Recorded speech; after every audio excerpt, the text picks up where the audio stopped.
Gracias por acompañarnos en este nuevo episodio del Espacio Digital de Frente con Óscar Ortiz. Uno de los temas que tocaremos será el de la economía, quizás una de las principales preocupaciones de la población boliviana y que ustedes mismos a través de las redes sociales permanentemente nos están sugiriendo que toquemos. Para eso hemos invitado al conocido economista Waldo López. No perdemos la visión internacional. Algo que ha llamado la atención en nuestro país son las elecciones que hubieron en el Ecuador. Y viene la segunda vuelta, hablaremos con María José Rodríguez, una compatriota boliviana experta en comunicación política que vive entre La Paz y Quito y conoce muy bien esa realidad. Y finalizaremos con algo que también nos han sugerido mucho a través de las redes sociales. Hablaremos de tecnología para los negocios. Estaremos conversando con Giovanni Gamarra, quien representa a Facebook en Bolivia, y nos estará explicando cómo utilizar esta plataforma para impulsar a las pequeñas y medianas empresas y a la actividad de los negocios en su conjunto.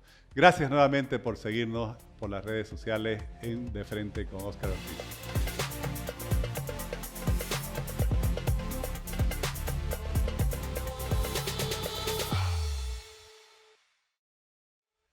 Hablaremos de economía con un profesional muy destacado en este campo, el licenciado Waldo López. Es economista, tiene una maestría en políticas públicas por la Universidad de Chile.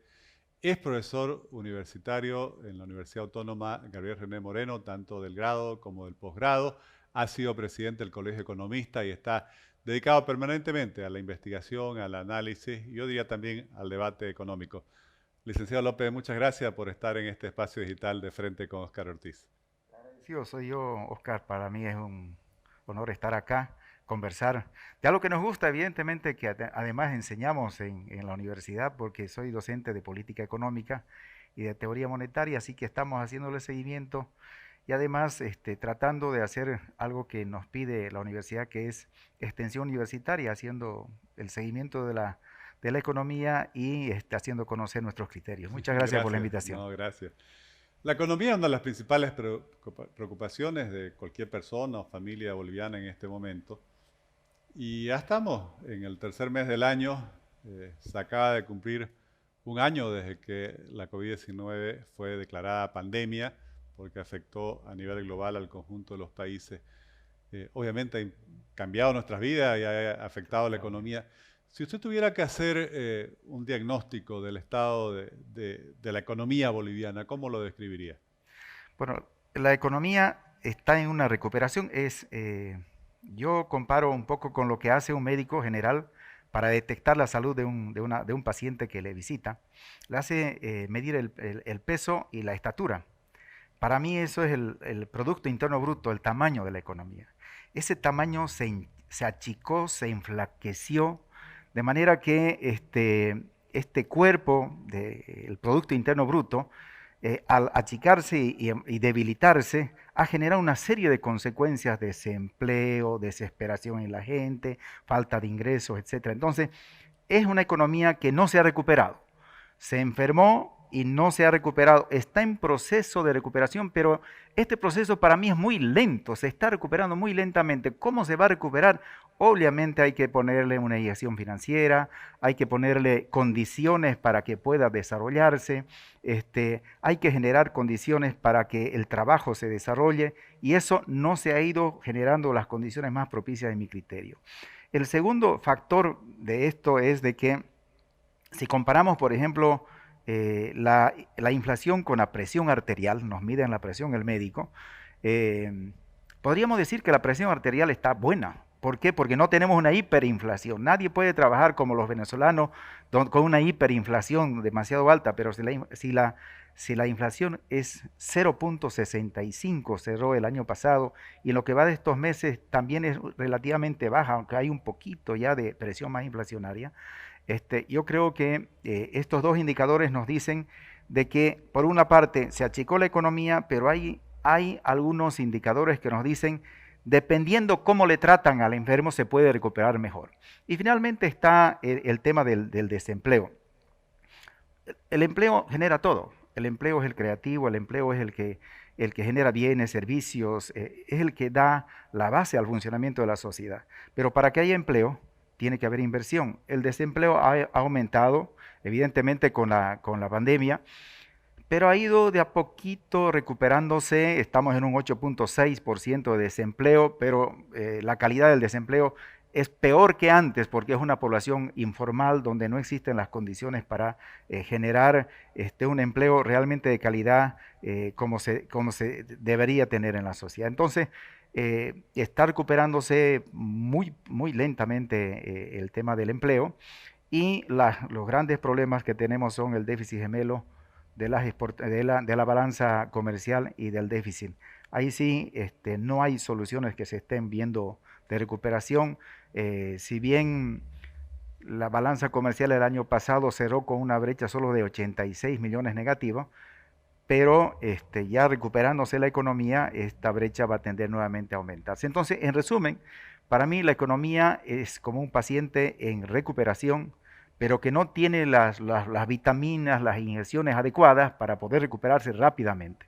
Entonces, depende mucho de lo que su propio organismo, las defensas vaya creando y de algunos poca alimentación que se le está dando, y por eso es que estamos muy lentos comparativamente con otros países. El Perú va a recuperarse un 9%, claro que cayó el 13%. Nosotros la proyección es de una recuperación del 4.8 según el gobierno, ¿no? ¿Y cuáles son los principales obstáculos que usted ve para esa recuperación, Waldo? Primero, generar condiciones para la inversión. La principal vitamina para el organismo es la inversión, pero la inversión es inversión privada fundamentalmente. Es que hay algunos que consideran que la inversión pública es el pilar fundamental para la recuperación, y no es así, porque el empleo se genera más con inversión privada. La inversión pública está en proyectos, por ejemplo, invertir en 400 millones en el sector de hidrocarburos va a crear una pequeña cantidad de empleo. Pero el microempresario, el mediano empresario, el pequeño, el mediano, va a generar mucho más empleo y es mucho más barato generar una fuente de empleo en estos sectores, en los sectores industriales, en el sector agrícola, en el sector pecuario, en los diferentes sectores que no son de extractivistas, podríamos decir. Por lo tanto, hay que generar más inversión privada. Para generar inversión privada se necesita financiamiento más barato. Yo he escuchado del gobierno, por ejemplo, dice, hay una línea de crédito para proyectos que sustituyan las importaciones. La intención parece buena, pero un requisito es que deben tener NIT. Y el microempresario no tiene NIT, pero sí tiene un carnet de identidad, porque al final el NIT puede ser lo mismo que el carnet de identidad, pero el hecho que le pongan una razón social de empresa, ya le viene a la cabeza que le van a cobrar el 25% de utilidades, que tiene que además cumplir con el 10% para la seguridad social, y de pronto le viene impuestos porque se ha equivocado en algo y las multas van a ser altísimas. Entonces dice, no, para sacar un crédito me meto en esto de la economía formal que para miles de microempresarios no es atractivo. Por esa razón, el crédito ese no está llegando con la cantidad y la dimensión que debía crear para la generación de empleo. Ahora, ¿Usted está de acuerdo que se había creado un sistema de monotributo por 3 años para ayudar a los microempresarios a formalizarse y lo acaban de eliminar? Exactamente, ahí iba. Fue una muy buena idea. Fue una muy buena idea. Es más, yo creo de que dentro de una política fiscal progresiva, la microempresa no debía pagar el impuesto a las utilidades. La microempresa. Porque la economía informal está en el microempresario fundamentalmente. Entonces, no se le está dando las condiciones y eso va evidentemente a evitar de que tengamos una rápida recuperación en el empleo y en la inversión. Pero además, para la inversión más grande necesitamos condiciones a nivel nacional. Y para eso hay que cambiar las leyes de inversión, hay que generar mejores condiciones y no se las están dando. Entonces la inversión privada no tiene las mejores condiciones en Bolivia, lamentablemente. La inversión pública está muy limitada por el endeudamiento que se ha ido acumulando. Los déficits han sido bastante altos los últimos años del gobierno. Recordemos, antes de la pandemia, el 2018 tuvimos el déficit más alto de Sudamérica, 8.1%, en épocas donde no teníamos los problemas que tenemos ahora. Cerramos el año pasado con un 12%, pero ya había una acumulación de los déficits y por lo tanto de endeudamiento. Se ha autorizado por el Presupuesto General de la Nación de 3.000 millones para 2.000 para la inversión y 1.000 millones para el gasto corriente. Eso lo ha hecho conocer el ministro y está en el presupuesto. Pero no va a ser suficiente. Por más que lleguemos a 4.000 millones, la inversión pública, si no cuenta con la inversión privada nacional y la inversión extranjera, no va a ser fácil la recuperación. Nos vamos a tardar no solo este año, sino también el otro año en recuperarnos, porque no se están generando las condiciones para que se pueda hacer negocios en Bolivia. Además de eso, hay todos los problemas de lo que significa generar un negocio que sigue siendo burocrático. Se avanzó un poco en el gobierno transitorio, pero nuevamente hemos vuelto a prácticamente fojas ceros en ese campo, ¿no? Waldo, ¿y qué es lo que nos pasa como país? Porque entre el 2006 y el 2014 Bolivia tuvo unos ingresos extraordinarios. Como nunca en la historia. Esa es realmente la expresión, ¿no? Y volvemos a los problemas, como usted dice, cuando habla de los déficits gemelos, el déficit fiscal, porque el Estado gasta más de lo que recibe, el déficit comercial, porque ya las importaciones son mayores a las exportaciones y esta brecha se va agrandando, cae la producción de minerales, de hidrocarburos, y podríamos decir que tuvimos ingresos como nunca, pero volvimos a los mismos problemas una vez pasó este nuevo ciclo de precios altos. ¿Qué nos pasa? ¿Qué es lo que está fallando al país y a su política económica? Primero, el modelo económico es igual que los otros modelos tradicionales, es un modelo extractivista. Los modelos extractivistas tienen la característica de que con el boom de los precios internacionales tienen muchos ingresos y piensan que eso va a ser ad infinito, pero como son recursos naturales no renovables, pero también hay los ciclos económicos mundiales, eso cae, como ha ocurrido, y los grandes problemas de la estructura económica, de la diversificación de la base económica, no se lo ha hecho. Se han creado elefantes blancos, cuando en realidad la diversificación económica no viene porque el Estado sea el promotor con grandes proyectos, sino más bien por generar la iniciativa privada para que lleve adelante los grandes proyectos. A mí me alegró mucho leer en la prensa, por ejemplo, que ya va a comenzar a venderse por primera vez en la historia hierro corrugado, fierro para la construcción, porque empresarios, haciendo todo su esfuerzo, han logrado una siderurgia en Buenavista. Esa es una muestra. Tantos años que venimos por detrás del Mutum, pero aquí hay empresarios con una visión de realmente diversificar la economía. Vamos a entrar en la época de la industria pesada. Y eso es una muestra de que mientras estemos pensando que es el Estado el que va a diversificar la estructura económica, estamos errados. En realidad el Estado tiene que generar las condiciones para la inversión privada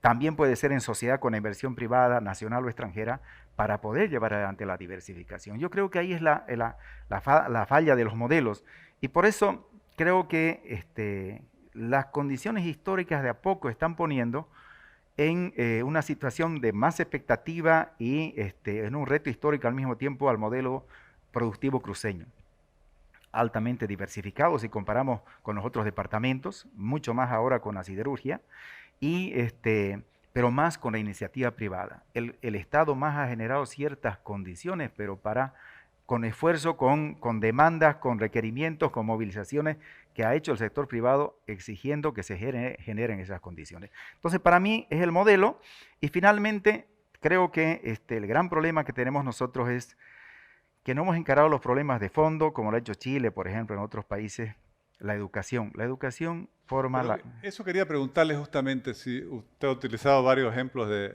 médicos, porque estamos en época de pandemia y creo que todos pensamos en la salud. Si usted tuviera que dar una receta a la economía boliviana, las 4 o 5 cosas que tenemos que hacer para desarrollar nuestra economía. Primero, creo que hay que mejorar la calidad de nuestra mano de obra, de nuestro capital, de nuestros profesionales, de nuestros intelectuales, para que ellos puedan tener mejores condiciones de generar creatividad, emprendedurismo y todo lo demás. Pasa por una gran revolución en la educación, incorporar tecnología, invertir en tecnología. Me parece que la propuesta que se ha hecho a nivel departamental va en ese enfoque Santa Cruz 4.0, por ejemplo. Las universidades lo mismo, tienen que entrar al mundo de la educación es fundamental, es un factor fundamental del desarrollo económico. sin una educación de calidad no vamos a tener un cambio en nuestra economía que sea realmente sustancial. En segundo lugar, hay que llegar a hacer un gran cambio en la reforma tributaria. La reforma tributaria actual es de 1986. Sí, la ley 843. Totalmente regresiva, insuficiente. Se discursea del modelo neoliberal, pero ellos viven del modelo neoliberal tributariamente porque está desde 1986. Entonces necesitamos un gran cambio. Ese cambio también pasa por el pacto fiscal. El pacto fiscal va a ayudar a que las regiones tengan más recursos para poder desarrollar. Eso va a generar una virtuosidad muy grande en la economía y en el conjunto del desarrollo de la sociedad. Por lo tanto, eso para mí también es fundamental. Y en la reforma tributaria creo que hay que bajar la presión tributaria para que podamos tener mejores condiciones para el sector privado. ¿Cómo podemos llegar a disminuir la informalidad? Porque este es un grave problema. Las políticas públicas no tienen mucho alcance por el problema de la informalidad, pero la informalidad hay que reducirla con incentivos, no con garrotes, sino más bien con incentivos, reducciones tributarias, fomento a la incorporación tecnológica, la formación de la mano de obra. Creo que también es muy, muy importante para poder salir adelante. Y finalmente, tener una visión de una economía más abierta. Es un absurdo que nosotros estemos evitando de que haya más exportaciones. Es un absurdo que no hagamos como otros países de abrirnos el mercado al mercado externo. Menos mal que se ha avanzado en algo con la cuestión de la carne hacia la China, pero podemos diversificarnos mucho más. Entonces, para mí la diversificación viene por generar un proceso de generación de valor agregado con conocimiento, con tecnología, a todo lo que es la agropecuaria, siguiendo más o menos las experiencias de lo que ha sido la Argentina, el Uruguay o el Brasil. Por ejemplo, podemos aumentar mucho más los volúmenes de exportación si de una vez por todas se llega a autorizar la semilla de soya transgénica. Con eso podríamos tener mucho más exportaciones.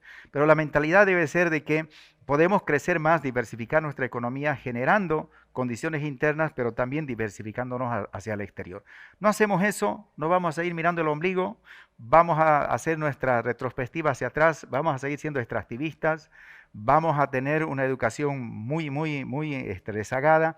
Y obviamente en el campo de la salud, la prioridad ya nos ha puesto la coyuntura, tiene que haber una mejor atención de la salud. Por eso creo de que tiene que haber un avance en la autonomía para que la educación y la salud sean ya departamentalizadas y municipalizadas. Creo que eso ayudaría mucho a cambiar. Hay que cambiar el modelo, Oscar. En mi criterio hay que cambiar el modelo, la visión y transitar del extractivismo hacia lo renovable, hacia los recursos humanos y hacia un país mucho más abierto que pueda llegar a encontrar mejores condiciones en el mercado tanto regional como también mundial, ¿no?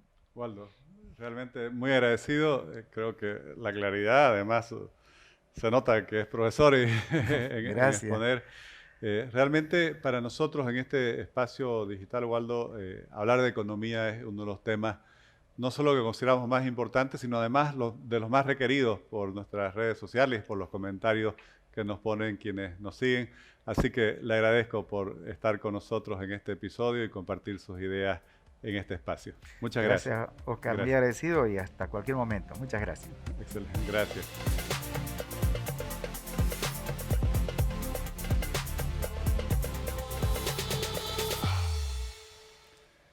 Una conversación muy fructífera con Waldo López porque nos toca temas que son fundamentales y en los cuales yo comparto plenamente. Dos conceptos que él posiciona y que me gustaría comentar con ustedes. Inversión y exportaciones. Para recuperar nuestra economía tenemos que facilitar la inversión. No podemos seguir teniendo una política económica que pone cada vez mayores dificultades, mayores cargas, mayores costos a quienes invierten en el país. Estamos buscando salir de una pandemia, estamos buscando recuperar nuestra economía y estamos buscando sentar las bases para un desarrollo económico, productivo, sostenible.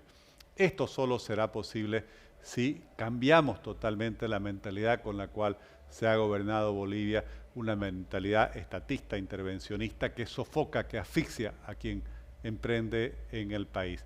Claramente, Sin la inversión no habrá recuperación, no habrá crecimiento sostenible, no habrá desarrollo. Ahora uno se pregunta, ¿la inversión para qué? Somos un país pequeño con un mercado pequeño, digo pequeño en población, pequeño en economía, porque tenemos un territorio grande, más de 1 millón de kilómetros cuadrados. Pero si invertimos, ¿a quién le vamos a vender lo que produzcamos? Bueno, tenemos entonces que enfocarnos hacia las exportaciones. Y ahí no se entiende. El gobierno ha vuelto nuevamente a prohibir exportaciones, a limitar exportaciones, a poner cada vez mayores trabas a las exportaciones. Algo que va en contrarruta a lo que hacen no solo nuestros países vecinos, sino todas las naciones que se desarrollan, que progresan, que prosperan en un mundo que más bien nos ofrece oportunidades para que podamos colocar nuestra producción y así generar bienestar y oportunidades en nuestro propio territorio.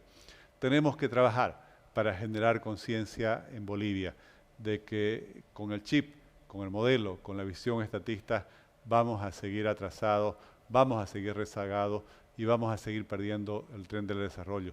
Solo con inversiones y exportaciones vamos a darle el impulso que requiere nuestra economía para que todos los bolivianos podamos vivir con dignidad y prosperidad.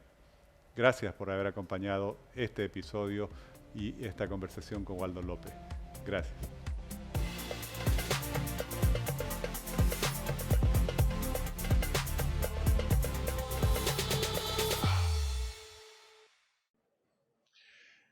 En este espacio digital de Frente con Óscar Ortiz tratamos de tener una visión de lo que pasa en el ámbito internacional.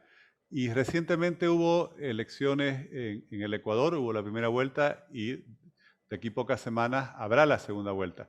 Para comentar lo que está sucediendo en este país sudamericano, en este país andino, cercano también a nosotros, a los bolivianos, vamos a conversar con María José Rodríguez. María José Rodríguez es una compatriota boliviana que ha venido desarrollando su vida profesional entre Quito y La Paz, conoce muy bien la realidad de esta hermana nación, tiene 20 años de comunicación en procesos de manejo de crisis y reputación de organizaciones empresariales, de organizaciones en general, ha trabajado en los periódicos La Razón y Presencia, ha sido catedrática en las universidades andinas, en la Universidad Católica, es fundadora de la empresa Rodríguez y Baudouin Asociado y autora del libro Punto Final, Organizaciones a Prueba de Crisis de Reputación.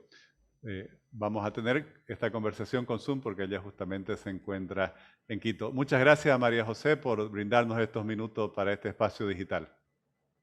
Muchas gracias a ti, Óscar, porque realmente tu programa da muchas luces de cómo debemos encarar las entrevistas, de los temas que no son solamente de coyuntura y ayuda mucho al análisis. Te agradezco y estoy honrada de participar en él. Gracias, María José. Las elecciones en Ecuador han sido muy interesantes y aún no se ha resuelto porque falta la segunda vuelta. Como una persona que tiene tanta experiencia en la comunicación, dentro de ello en la comunicación política también, ¿cómo analizas el resultado de la primera vuelta?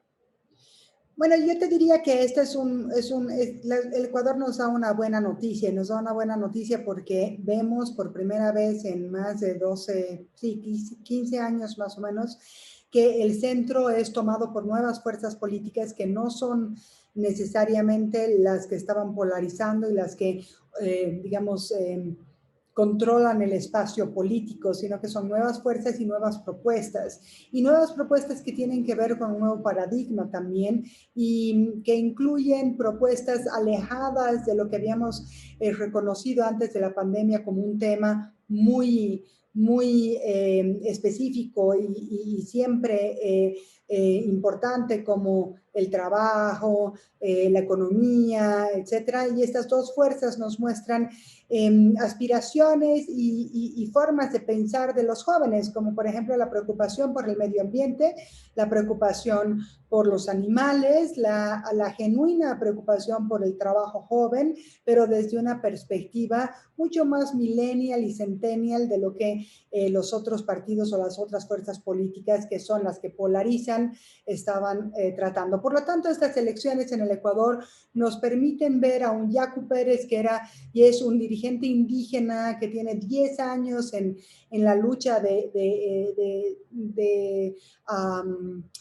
resguardo del agua, del medio ambiente, y es un activista, ha sido gobernador de la ciudad del cantón de Cuenca, de toda es como la prefectura de Cuenca, que es la tercera ciudad en el Ecuador. Ha sido electo gobernador y ha dado una gran sorpresa en su votación. Y la gran sorpresa del Ecuador, que es un empresario joven que nace de la empresa agrícola y que solo por 2 puntos menos consigue la votación más alta de Quito frente a Lasso, que se llama Javier Herbas. Esa es una de las sorpresas que ha sido muy apoyado por los jóvenes. Por lo tanto, los jóvenes nos han demostrado en esta elección que hay otros temas de los que se quiere hablar y que se puede acaparar el centro desde otras visiones y no necesariamente desde la polarización de la izquierda populista o la derecha que representa Lasso, ¿no?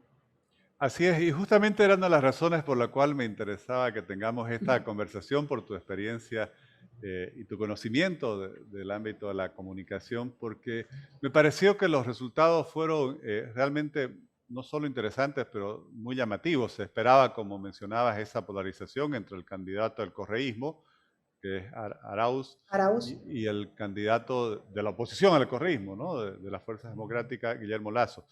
Pero cuando vienen los resultados, vemos que en los hechos prácticamente hay un empate en el segundo lugar entre el señor Lasso, Yacu Pérez y este empresario que se quedó a muy poca distancia.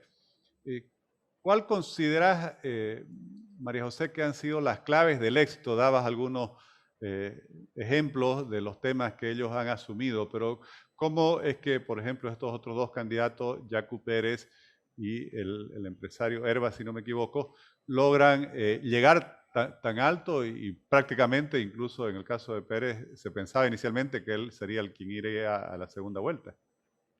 Bueno, yo te diría que hay que tomar en cuenta 2 cosas antes de contestártelo a tu pregunta. La primera es que el padrón electoral en el Ecuador está conformado por el 50% de jóvenes. De ese 50% de jóvenes que van entre los 18 y, digamos, 28 años, un 50% de ese 50%, es decir, el 25% del padrón electoral total, está conformado por casi adolescentes, que son jóvenes que van desde los 16 hasta los 18 años, que no tienen obligación de votar, pero que siempre presentan un entusiasmo enorme para ir a votar, por lo tanto, tienen una decisión bastante fuerte. Y yo te diría que los jóvenes ven en Yacu Pérez un hecho muy importante, que es la congruencia entre lo que se hace y se dice. Este es un hombre que vive lo que predica, ¿no? Tiene más de 10 años de activismo en temas de preservación del medio ambiente, de cuidado, y es un hombre que anda en bicicleta, pero que no es fake, ¿no? No es impostado, no es que hace la campaña para mostrarse así, sino que así ha vivido durante todo este tiempo y la gente lo sabe. Él tiene más experiencia política, siempre ha estado afiliado al Partido de los Indígenas, que se llama Pachacutic en Ecuador, ha sido uno de los líderes indígenas más fuertes, pero ojo, que esta es la primera vez que el partido tiene una votación tan alta, por lo tanto esa votación se la atribuye a Yacu, que es capaz de coquetear con los centros y es capaz de llamar la atención de las clases medias y de los jóvenes. ¿Por qué? Porque está mostrando un paradigma, está basado en ciertos valores que hoy día los jóvenes sí se lo toman en serio y son valores de vida, ¿no es cierto? Esta idea de que quiero cambiar, en especial después de la pandemia, quiero cambiar en mi forma de vivir y quiero cambiar la forma de vivir de mis hijos en adelante para hacer un mundo distinto, no es solamente un discurso, sino que la gente está dispuesta a votar por una propuesta así. Javier Herbas, siendo empresario, digamos que es bastante joven, pero no es tan joven, pero se lo ve muy jovial, debe estar pasados los 45 años, pero es un hombre que ha trabajado toda la vida en la empresa, y yo te diría que la clave de Herbas es el ejemplo de haber podido hacer empresas de manera más humana, de tratar de forma mucho más cercana a sus empleados, de no solamente cumplir con las leyes, sino permitir que los empleados tengan una visión muchísimo más grande de lo que es empresa, pero también más oportunidades, y de haber generado no el RCE típico que tiene un poco de paternalista y que tiene un poco de mecenas, sino haber hecho una estrategia de RCE en la que se incluía evidentemente a las comunidades y verídicamente a las comunidades cercanas para que se conviertan en proveedores, para que se conviertan digamos, apoyo a la empresa que estaba haciendo un poco de ancla ahí. Entonces él da el ejemplo y también coincide con los nuevos paradigmas de los jóvenes. Curiosamente, él tuvo una campaña totalmente juvenil y su equipo de dirección de campaña no pasaba los 25 años. Creo que si los sumabas a todos, llegabas a tener 60 años, a todos los chicos jóvenes que estaban ahí. Eran chicos muy, muy jóvenes y que decidieron irse por las redes, hicieron una campaña muy interesante, jovial y de muchísimo contacto de Herbas con la gente común, con la gente como cada uno de nosotros, sin posturas, sin actuaciones y con un presupuesto bastante mínimo, ¿no? Te diría que Yaku y Herbas nos demuestran que las campañas pueden ser muy eficientes sin tanta plata. Por su lado, Arauz y Lazo, que representan Arauz representa el correísmo y Lazo representa la oposición al correísmo. Han hecho campañas mucho más grandes, largas. Arauz con discursos que también los ha llevado un poco el MAS, ¿no es cierto?, que ha trabajado el tema de la pandemia, el dolor, las deudas, la falta de empleo desde una perspectiva mucho más de lucha de clases y no solamente de factores económicos, sino sentidos y de lucha de clases. Y Lazo ha iniciado una campaña siendo mucho más técnico, hablando mucho más del empleo, generando la visión que nos podría pasar si nos volvemos Venezuela, y al final cambió un poco y empezó a acercarse más a la gente, habló más sobre los temas de confianza en las personas para llevar adelante un proyecto de empleo y no de caridad. Entonces había un cambio en Lazo y recientemente sabemos que Lazo ha contratado a los jóvenes que le hicieron la campaña a Herbas, ¿no? Entonces hay una visión nueva de, tengo que cambiar algo y eso es muy bien importante para la segunda vuelta. En Una temas de la segunda consulta, vuelta, sí, perdón. antes de irnos a la segunda vuelta, María José. El Ecuador es uno de esos espacios donde el socialismo del siglo XXI está buscando retomar el control después de haber tenido retrocesos en países como Argentina, Bolivia, Brasil. En el Ecuador fue una figura diferente porque fue el candidato Correa, el actual presidente Lenín Moreno, quien se aleja de ellos. En otros países, por ejemplo en Argentina y Bolivia, les ha funcionado la táctica de poner a un candidato con una imagen más moderada que el líder original, que ya tenía su desgaste, como el caso de Cristina Kirchner, Rafael Correa o Evo Morales, y pudieron ganar en el caso de Argentina y Bolivia. En el caso del Ecuador, si bien el candidato Correa obtiene el primer lugar en la primera vuelta, no logra ganar y no está cierto que lo pueda lograr en la segunda vuelta. ¿Qué crees que hizo la diferencia en el Ecuador? Dos cosas. La primera es que Correa no pudo ser candidato porque tiene un juicio ya ejecutoriado acá en Ecuador.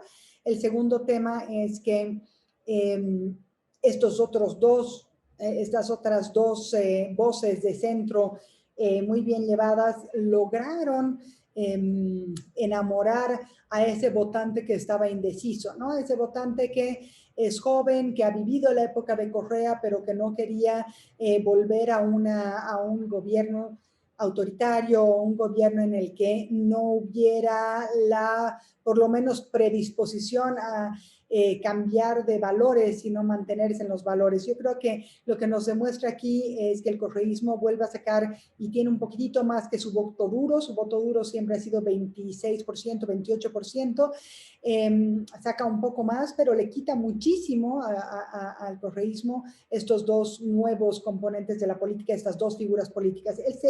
El otro espacio que te diría que no le permite crecer mucho a al candidato del correísmo es que no pudo estar apalancado por Correa, porque Correa pretendió ser el vicepresidente en la fórmula, no se lo permitieron y entonces eso debilitó mucho la conexión que se tenía con el correísmo, porque este también es un partido totalmente caudillista y simbólicamente lo que se quería hacer era que Arauz sea el candidato del correísmo, pero más o menos que el hijo pródigo de Correa. Por lo tanto, tú veías la campaña siempre estaba en fotografía o en dibujo el apoyo simbólico de Correa, ¿no? Entonces eso le debe haber jugado en contra y a favor un poco en el imaginario de gente que quería algo distinto del correísmo y no quería al propio Correa. Lo mismo que hemos tenido en Bolivia, que hemos visto que el MAS puede vivir sin caudillo y se le puede votar al partido, entonces quizá eso también le ha generado una restricción de votos. Lasso, honestamente, me imagino que le han quitado los votos de Hervas y no ha podido llegar sino a casi la mitad del voto del correísmo y eso es preocupante, ¿no? Y ahora sí, para ir finalizando esta conversación, ¿cuál es tu perspectiva, tu visión sobre la segunda vuelta? La segunda vuelta va a ser muy peleada porque tienes un voto que al haber sido contra Correa, no necesariamente es el voto que va a ir automáticamente a Lasso, porque Lasso es un candidato que tiene varios negativos también, en especial entre los jóvenes. El Lasso no pudo en la campaña estrechar la mano de los jóvenes, es decir, no pudo conectar con ellos, no pudo generar empatías con los jóvenes, siendo el 50% del padrón electoral. Por lo tanto, si no trabaja bien esa conexión con los jóvenes ahora, y esa fue una de las flaquezas de su campaña, si no la hace, si no fortalece eso, es bien improbable que el voto que iba a ir a Yacu Pérez de los jóvenes se vaya a él. Es más probable que se vaya a Arauz, ¿no? Y eso fortalecería el voto de Arauz. El voto de las mujeres es otro que tampoco ha tenido mucho éxito Lasso, ¿no? Entre las mujeres, el tema de la discusión del aborto, el tema de la violencia de la mujer, etcétera, contra la mujer no ha sido de frente llevado ni aceptado por Lasso, que es más bien un candidato más convencional y bastante religioso. Por lo tanto, las mujeres jóvenes tampoco han tenido una conexión con Lasso y seguramente votaron o por Hervas o por Yacu, entonces van a tender a votar por Arauz, a menos que Lasso muestre algún guiño para este público, ¿no? Y esperemos que eso lo haga en esta campaña. En cambio, Arauz tiene probabilidades de subir bastante hasta un 40-45%, sin embargo no creo que reciba tanto apoyo porque en el Ecuador el voto nulo siempre ha sido uno de los factores, digamos, altos, ha rondado entre el 10 y el 15%, entonces si es que los jóvenes o las mujeres o este medio que veía en Yacu Pérez y Hervas una opción interesante, no la ven en Lasso ni en Arauz, van a incrementar el voto nulo o blanco. Y ahí sí vamos a tener una complicación un poco mayor, yo creo, en el Ecuador, porque ahí no habría, digamos que ahí tiene más probabilidades de ganar Arauz, ¿no? Así más o menos está la figura.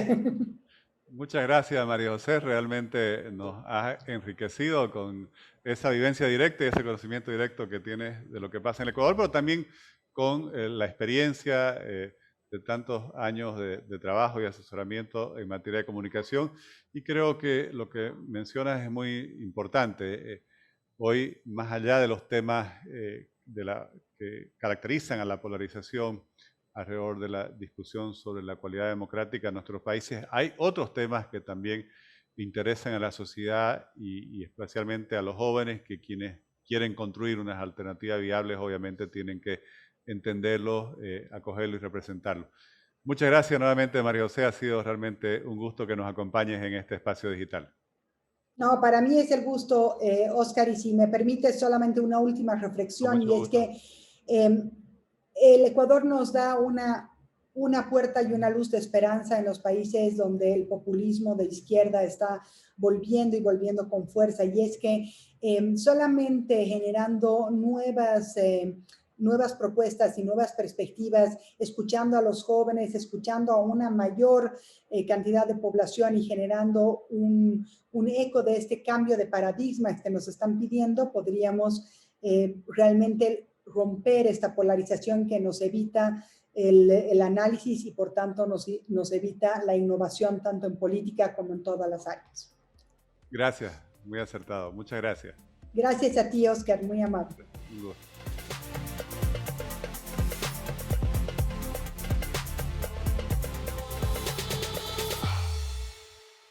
El destino de los países se juega en las elecciones y para ello hay que construir proyectos, candidatos que realmente convenzan a la población, que le ofrezcan una alternativa de futuro.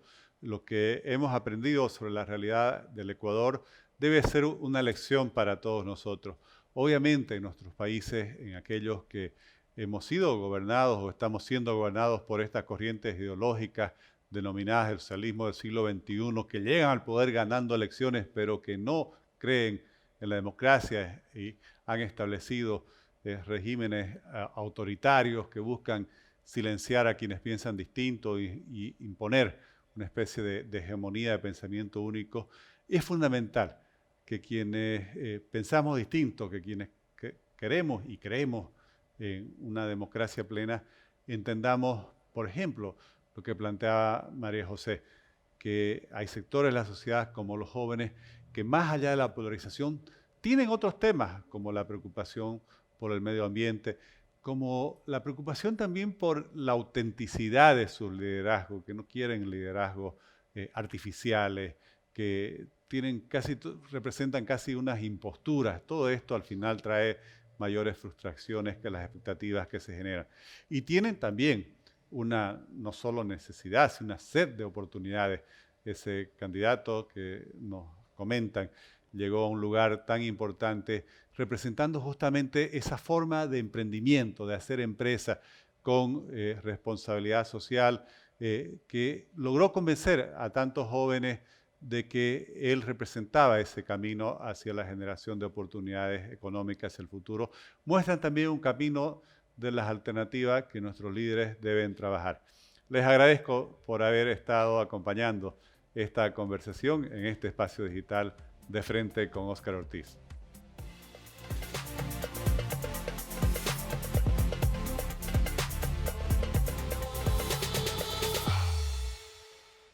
Uno de los temas que más nos han sugerido que toquemos en este espacio digital a través de los mensajes que nos llegan por las redes es el de las tecnologías orientadas al negocio, al emprendimiento, a las iniciativas que tienen particularmente los jóvenes, pero hoy personas de todas las edades. Y tenemos un invitado que yo creo que es uno de los principales protagonistas de este rubro en Bolivia, Giovanni Gamarra, tiene más de 13 años de experiencia en telecomunicaciones, negocios por internet, marketing y medios digitales. Giovanni tiene un posgrado en Administración de Negocios en la Harvard Business School, fue gerente de TIO, una de las empresas más grandes de nuestro país, para el área de negocios digitales. Y hace 4 años dirige para Bolivia y para Paraguay las representaciones de Facebook y de Instagram a través de Cisneros Interactive, que es la empresa para la cual él trabaja. Giovanni, muchas gracias por estar aquí en este espacio digital, justamente en los temas en los cuales estás trabajando. No, muchísimas gracias por la invitación y felices de poder contribuir y responder las dudas que tengan ustedes y las personas que los escriben. Bueno, la primera cosa que quisiera pedirte, Giovanni, es que nos expliques justamente lo que hace la empresa para la cual trabajas. Yo cuando he comentado con muchas personas que Facebook está en Bolivia y que si uno quiere contratar e incluso recibir una factura por la cual tengamos todo el respaldo legal del pago y nos sirva para la contabilidad y en fin, para todos los temas tributarios, no la creen, no saben. Entonces sería bueno que por favor nos explique qué es lo que están haciendo y cómo funciona esta representación que tienen para nuestro país. Perfecto. Bueno, nosotros participamos en una invitación que hizo Facebook el 2016 cuando abre la oportunidad de poder tener una opción local en mercados donde ellos no operaban, ¿no?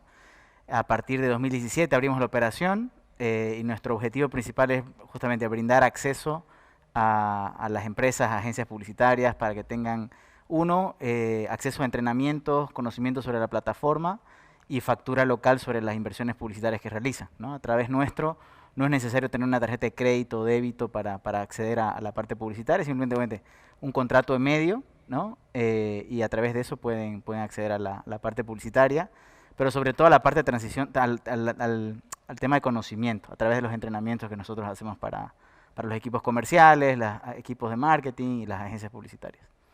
Eso es muy importante porque mucha gente pensaba que la única forma de uno poder promocionar con Facebook, impulsar un aviso, una campaña, era poniendo la tarjeta de crédito, pero sí se puede hacer directamente a través de la oficina de ustedes. Claro, nace bajo esa metodología, ¿no? De poder dar un acceso corporativo, es como la versión postpaga, básicamente, de Facebook, ¿no? Que para poder acceder a eso, obviamente, como cualquier servicio postpago, se necesita tener un acuerdo comercial previamente establecido, y con eso nosotros le damos una línea de crédito, básicamente, para poder acceder a la parte publicitaria. Gracias, Giovanni. Y aparte de Facebook, también tienen Instagram, tienen otras plataformas con las cuales se pueda trabajar a través de ustedes para desarrollar campañas publicitarias digitales. Sí, todo lo que nosotros iniciamos representando en el 2017, arrancamos en Bolivia, Paraguay y Ecuador como mercados piloto con Facebook. Y nos fue tan bien que el 2018, 2019 nos dan otros mercados más. O sea, ya nos dieron Centroamérica, Uruguay, entonces en total son como 10 países. Y eso obviamente al representar Facebook, que todo el ecosistema de Facebook, Instagram, Messenger, WhatsApp Business, ¿no? Entra todo dentro del portafolio de Facebook Inc., nos abrió las puertas a nuevas representaciones como, bueno, LinkedIn, que está creciendo mucho en el mercado a nivel corporativo, Spotify, ¿no? Que igual el tema del music streaming, de la música streaming está creciendo bastante a nivel publicitario, también ya es un lugar importante para promocionar. ¿Podrías explicar cómo funciona esta plataforma para publicitar? Claro, LinkedIn igual, así a nivel de contenido promocionado, obviamente en un ambiente más ejecutivo, más corporativo, las compañías también mueven su presencia de responsabilidad social empresarial, muchas de ellas, lanzamientos de nuevos productos, ¿no? Muy parecido a lo que se mueve Facebook. Funciona también, adoptaron esa misma metodología LinkedIn. ¿Y en Spotify? Y en Spotify es audio más video, ¿no? Es un 90% audio, 10% video. Pero de la misma forma, como se coloca una cuña radial, pero hoy en día la gente está buscando sus propios playlists, agregando sus propias canciones. Entonces, en las versiones gratuitas de Spotify, el método de pago es escuchar publicidad, básicamente. Entonces, ahí es donde nosotros accedemos y brindamos a las empresas la misma forma, dándoles la opción de que puedan tener una factura local, tanto de LinkedIn como Spotify. Y también representamos a Unity, que es una plataforma de juegos. Usted sabe, el mundo de juegos, de gaming, está creciendo a nivel global. Y la plataforma más importante del mundo en cuestión de juegos es Unity, ¿no? Y nosotros representamos también para poner espacios publicitarios en los juegos. Giovanni, si yo fuera el gerente comercial de una empresa o alguien que nos está viendo a través de las redes sociales, ¿cómo lo convencerías de apostar al marketing digital? Suponiendo que, bueno, en la mayoría de los casos hemos estado poco acostumbrados al marketing en los medios tradicionales. Bueno, ¿cuáles serían tus argumentos para convencer de que vale la pena invertir? Buenísima la pregunta, porque es lo que vivimos en el día a día. La verdad, hemos pasado por una evolución de muchos gerentes, por así decir, chapados a la antigua o que vienen de una metodología tradicional de trabajo, en el que, bueno, principalmente es cuáles son sus objetivos comerciales, ¿no? Si me respondo mis objetivos comerciales, incrementar mis ventas, ok. ¿Cuál es su público objetivo? Mi público objetivo está entre tal y tal edad, ok. O sea, si tu público objetivo hoy está entre 18 y 35 años, ¿sí? Perfecto. 70% de los usuarios en Facebook tienen 18 y 35 años, ¿no? Coinciden con los datos del INE, ¿no? en nuestro país. Entonces, si tenemos más de 7 millones de usuarios activos en Facebook, más de 5 millones de usuarios entre 18 y 35 años, ahí hay una audiencia importante, ¿no? Entonces, y yo le preguntaría, hoy están midiendo el retorno de inversión sobre sus otros medios tradicionales, Yo sé que la respuesta es no, porque en Bolivia no existe un rating, una medición de rating real, ¿no? O sea, que a semana o día a día poder tener una evolución de rating, no existe. En cambio, en las métricas digitales, el mundo digital es basado en métricas, ¿no? Entonces, primero ahí él me va a responder, no estoy midiendo. Entonces, yo le diría, entonces, si teniendo la audiencia más importante del país, pudiendo medir tu retorno de inversión, ¿por qué no apostar una parte de su porcentaje de inversión tradicional y hacer una prueba piloto y luego medir los resultados? Entonces, yo lo llevaría en ese tono la conversación porque es algo del día a día. Claro. Y cerraría con algo como, hoy en día, ¿usted es público objetivo de su propio servicio que ofrece o producto que ofrece? Sí. Okay. ¿Cómo está consumiendo medios? ¿Hoy compró periódico? Puede ser sí o no. ¿Hoy prendió la tele? Sí o no, ¿no? Cuando vino a su trabajo, ¿prendió la radio o directamente le agarró el Bluetooth de su celular y reprodujo Spotify? ¿No? Entonces, la canibalización o la transición del consumo de medios tradicionales a medios digitales ya es una realidad. Entonces, si él le está pasando por eso, muy probable su consumidor o su público objetivo está pasando por la misma transición. Entonces, es básicamente hacerle notar de que ya cambió, su propio consumo cambió y probablemente su público objetivo también. Bueno, y supongo que ustedes mismos están cambiando también y trabajando con los medios tradicionales que se están transformando. Se están transformando, sí. Yo veo que los canales de televisión, claro, los periódicos, están todos en la vía digital, las radios, en fin. Así es. Giovanni, ¿y cuál es la inversión que se requiere? A ver, porque estoy seguro que alguien que nos está viendo se pregunta, bueno, ¿y qué tanto de recursos necesito para poder llegar y tener una relación comercial con esta empresa e invertir? Hoy con la pandemia hay muchas personas que están, bueno, ofreciendo servicios a través del catering, que dan incluso cursos de capacitación. Bueno, hay muchas pymes que están buscando la vía digital. ¿Hay un monto mínimo de recursos que se tenga que disponer o esto está al alcance de personas individuales que están emprendiendo un pequeño negocio, de pequeñas y medianas empresas?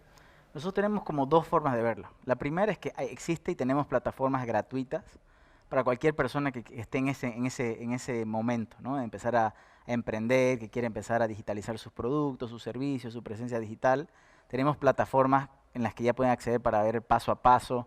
Hace unas semanas lanzábamos, hace 5 días lanzábamos Cómprale a Ellas, que es un kit, es un programa específicamente para mujeres emprendedoras, por ejemplo, donde pueden acceder a herramientas gratuitas, descargar información paso a paso, etc.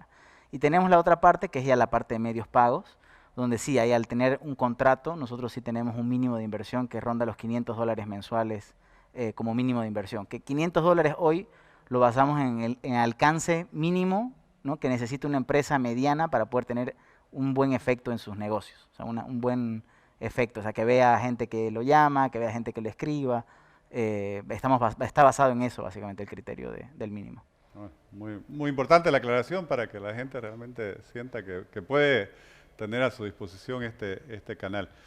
Giovanni, para ir finalizando la entrevista, quisiera consultarte. Hay mucho debate hoy en el mundo sobre las redes sociales, sobre plataformas, y una de las más controversiales es, por ejemplo, Facebook. Leemos de que hay críticas de que si no se respeta tanto la privacidad de los usuarios. Recientemente, a raíz de un mensaje que llegó sobre las nuevas condiciones para WhatsApp, salió noticias de que había mucha gente que había migrado a Telegram, a otras redes también. ¿Cuál es la posición de ustedes? No sé si como representante podrías explicarnos este tema. Sí, sobre todo una posición general sobre la industria. Creo que el hecho de poder aceptar términos y condiciones venimos desde el momento en el que salió el primer iPhone, el primer Android, y uno descargaba la aplicación o el Play Store. Su primera aplicación ya aceptaba términos y condiciones que nadie los leía. Esa es primero la realidad número uno. O sea, los términos y condiciones y de compartir información ya existe de hace 10, 15 años, de que empezó la primera aplicación móvil en un dispositivo celular. Segundo es el tema de la hiperpersonalización. Hoy en día las personas, para poder tener una mejor experiencia de uso, tienen que dar, o sea, no es que tienen, pero normalmente dan la opción de poder brindar compartir información. Si no, Netflix no te recomendaría las canciones, las películas que te recomienda, Spotify no te crearía las listas personalizadas en base a tus preferencias musicales. Entonces Facebook lo mismo, y lo mismo Amazon, las recomendaciones de producto, las recomendaciones de contenido, giran en torno a eso, ¿no? A poder mejorar la experiencia de usuario final. Creo que eso es positivo desde el punto de vista en que lo vemos de esa manera, de que poder mejorar la experiencia de uso en cada una de las aplicaciones móviles. Pero por otro lado, el tema de la seguridad, desde el momento uno, Facebook WhatsApp y Messenger son plataformas encriptadas de inicio a fin, ¿no? O sea, nadie puede acceder, ni un tercero puede acceder realmente a la información como se especulaba o se estuvo manejando. Gracias. Te he dicho que era la última pregunta, pero me ha surgido una curiosidad, Giovanni. ¿Cuánto es el alcance, por ejemplo, de una plataforma como Facebook o Instagram en el mercado boliviano? No sé si tienen los datos y de alguna de las otras plataformas. ¿A cuántas personas llegan? ¿Cuántos de los bolivianos estamos conectados a esa plataforma? Hoy en día, al cierre del mes pasado, tenemos 7.4 millones de usuarios activos en la plataforma de Facebook, en Facebook, de los cuales 6 millones ingresan todos los días. O sea, al mes son 7.4. Más de la mitad de la población. Y más de la mitad de la población ingresa todos los días. Y en Instagram está creciendo, tenemos 1.5 millones de usuarios activos, de los cuales ingresan el 100% todos los días. O sea, 1.4 millones de usuarios todos los días, ¿no? Increíble. Increíble, ¿no? Y algo que cambió muchísimo a lo largo de este año fue el uso de las historias, ¿no? Hay más de 300.000 historias que se crean todos los días, que es el contenido que dura 24 horas, ¿no? Que es efímero, y cambió bastante la forma incluso de hacer. Hoy hay mucha gente en Instagram que hace el scroll lateral y no tanto el scroll de abajo hacia arriba, que estamos acostumbrados a hacer en los feeds, ¿no? de inicio de cada una de las aplicaciones. Así que bueno, está cambiando el hábito incluso también en Facebook y en Instagram. Bueno, aquí estamos en un espacio digital y realmente también estamos aprendiendo muchísimo y descubriendo este nuevo mundo que yo creo que es el camino hacia el futuro en todos los aspectos de nuestra vida y obviamente en el emprendimiento es uno de los principales. Giovanni, muchas gracias realmente y creo que esta ha sido una conversación muy valiosa, muy útil, muy práctica para quienes nos están viendo por las redes sociales. Estoy seguro que han aprendido de tu explicación muchas cosas que quizás no las tenemos tan claras en el país. Gracias nuevamente. Gracias por la invitación. Gracias.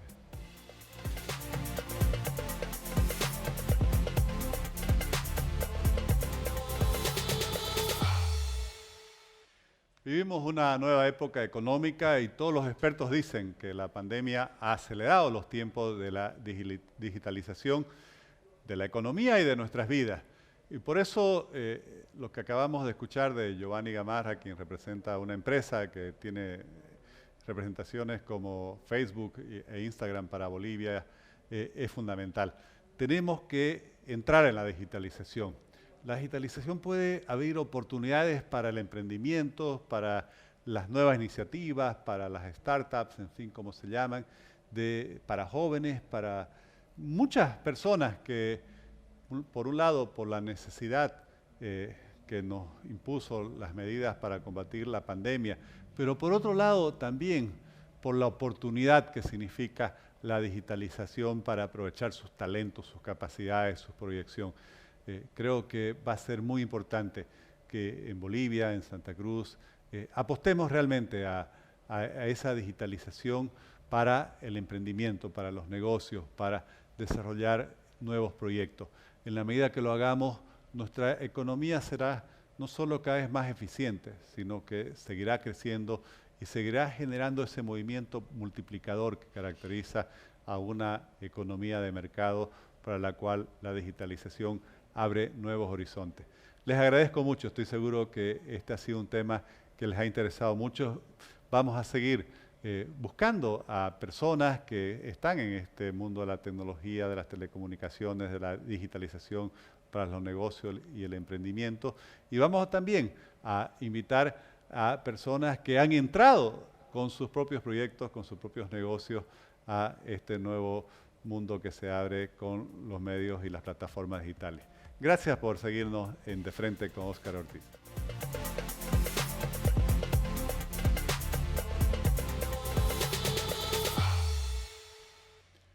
Como siempre, les agradezco por seguirnos mediante las redes sociales en este espacio digital De Frente con Óscar Ortiz.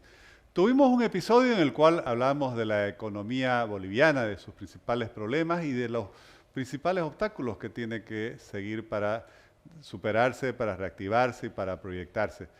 Con María José Rodríguez analizamos desde un punto de vista comunicacional lo que pasó en la primera vuelta de las elecciones del Ecuador y lo que se prevé pasará en la segunda vuelta. Me pareció muy interesante justamente para mantener esa visión internacional que queremos proyectar desde De Frente con Óscar Ortiz. Y por último, algo que estoy seguro que a los emprendedores, a los jóvenes, a todas aquellas personas, a todas aquellas pequeñas y medianas empresas que están buscando desarrollar nuevos caminos de comercialización a través de las plataformas digitales, les ha servido muchísimo. La conversación con Giovanni Gamarra, quien trabaja para una empresa que tiene la representación de plataformas como Facebook, Instagram, Spotify y otras para Bolivia.